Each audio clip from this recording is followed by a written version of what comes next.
नमस्कार दोस्तों। सैनवाल classes for Uttarakhand में आप सभी का हार्दिक स्वागत है। दोस्तों, आज हम बात करने वाले हैं हिंदी की जो हमारी सीरीज चल रही है उसके बारे में। एक आज का हमारा टॉपिक है हिंदी की उपभाषाएं एवं बोलियां। इससे पहले मैंने जो हमारे हिंदी का 1950 के बाद जो हिंदी का जो संवैधानिक प्रगति हुई, उसका विकास हुआ, उसके बारे में हमने जाना था कि उससे रिलेटेड क्या क्या इंपॉर्टेंट चीज़ें 1950 के बाद हिंदी के विकास में कौन सी प्रमुख संस्थाएं हैं जिन्होंने उसके विकास में प्रमुख योगदान दिया था, क्या और क्या क्या घटनाएं उससे संबंधित चीज़ें हुई, उनके बारे में जाना था। तो आइए देखते हैं हिंदी की उपभाषाएं एवं बोलियां। सबसे पहले अगर हम हिंदी भाषी क्षेत्र या हिंदी पट्टी की बात की जाए, यानी हिंदी जो बेल्ट है, इस क्षेत्र के अंतर्गत 9 राज्य आते हैं और एक केंद्र शासित प्रदेश शामिल है जहां पर हिंदी बोली जाती है। मुख्यतः जो मुख्य भाषा है वो हिंदी भाषा है। इसमें हमारे 9 राज्य आते हैं वर्तमान में। उत्तराखंड हो गया, उत्तर प्रदेश, बिहार, झारखंड, मध्य प्रदेश, छत्तीसगढ़, राजस्थान, हरियाणा और हिमाचल प्रदेश, यानी जो नॉर्थ वाले राज्य हैं, उत्तर भारत वाले राज्य हैं, लगभग ये प्रमुख राज्य उसमें आते हैं। और एक केंद्र शासित प्रदेश इसमें शामिल है हिंदी बेल्ट में, जिसका नाम है दिल्ली, यानी जो राष्ट्रीय राजधानी क्षेत्र दिल्ली है वह इसमें शामिल है। यानी 9 राज्य और एक केंद्र शासित प्रदेश जो हमारी हिंदी बेल्ट है उस क्षेत्र के अंतर्गत आते हैं। और यहाँ पर लगभग अगर जो कुल जनसंख्या की बात की जाए तो इन संपूर्ण राज्यों में, या जो हिंदी बेल्ट है या हिंदी क्षेत्र है, यहाँ पर 43% लोग रहते हैं और वो हिंदी भाषा का प्रयोग करते हैं। मुख्यतः वो हिंदी बोलते हैं।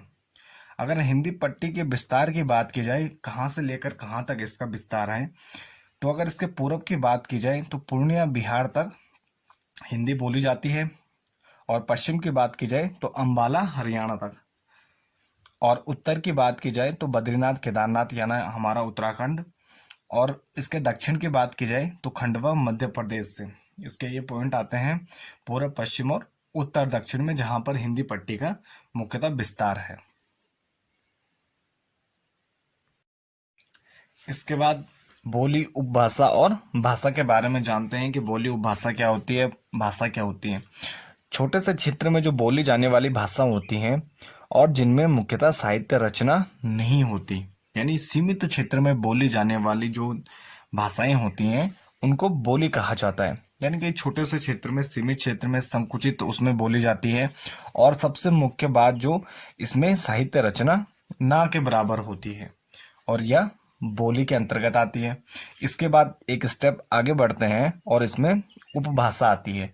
यानी किसी बोली में साहित्य रचना जब होने लगती है, वही बोली जो एक छोटे सीमित क्षेत्र में बोली जा रही है, जब उसमें धीरे धीरे करके, यानी एक लंबे समय अंतराल में जब उसमें साहित्य रचना होने लगती है और उसका निरंतर विस्तार होता रहता है, यानी कि जो ज़्यादा से ज़्यादा लोग उसे जुड़ते रहते हैं और उसमें साहित्य रचना प्रारंभ हो जाती है, तो यह बोली आगे चलकर उपभाषा बन जाती है।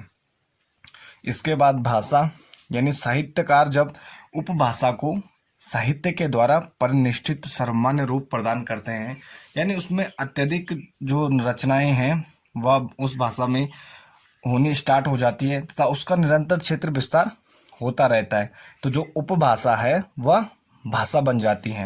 यानी एक तो उसका जो क्षेत्र विस्तार रहता है वह बहुत अधिक हो जाता है, और दूसरा उसमें साहित्य रचना परिनिष्ठित सर्वमान्य रूप में होने लगती है, यानी बहुत ज़्यादा उसमें साहित्य रचनाएं होने लगती हैं। तो इसको क्रम वाइज देख लेते हैं।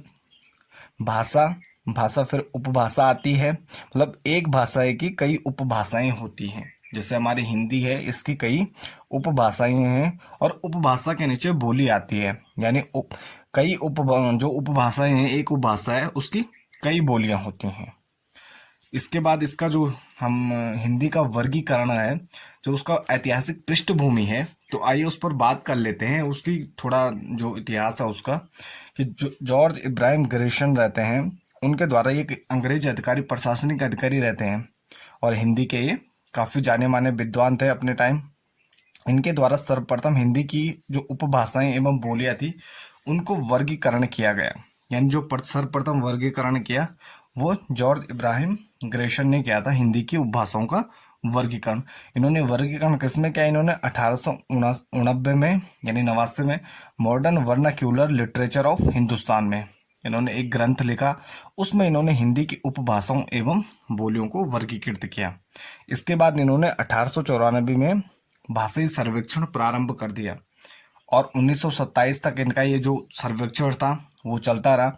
उसके बाद इन्होंने जो सर्वेक्षण में इन्होंने जो निष्कर्ष निकाले उसको उन्होंने अपने ग्रंथ ए लिंग्विस्टिक सर्वे ऑफ इंडिया उसमें लिखा और उसमें इन्होंने हिंदी को 5 उपभाषाओं और उसकी बोलियों में वर्गीकृत किया। इसके बाद सुनीति कुमार चटर्जी द्वारा 1926 में ये ऐसा ही हिंदी का जो वर्गीकरण इन्होंने प्रस्तुत किया था, जिसमें उन्होंने अपने प्रमुख ग्रंथ बांग्ला भाषा का उद्भव और विकास ये इन्होंने ग्रंथ लिखा था 1926 ईस्वी में। और इस ग्रंथ में ही इन्होंने हिंदी की जो उपभाषाएं व बोलियां थी उनको वर्गीकृत किया। और इनका जो वर्गीकरण में जो मुख्य ध्यान रखने योग्य चीज है कि जो ये सुनीति कुमार चटर्जी हैं, इन्होंने इसमें पहाड़ी भाषाओं को शामिल नहीं किया है। और उसको शामिल न करने का कारण है कि उन्होंने जो पहाड़ी भाषाएं थी उनको भाषा ही नहीं माना, उन्होंने उनको लैंग्वेज ही नहीं माना है कि वो लैंग्वेज हैं, इसलिए उन्होंने इनको छोड़ दिया है। तो ये इंपॉर्टेंट चीज़ें इसमें जो ध्यान रखने योग्य हैं। इसके बाद 1933 ईस्वी में धीरेन्द्र वर्मा ने हिंदी का जो वर्गीकरण उन्होंने प्रस्तुत किया।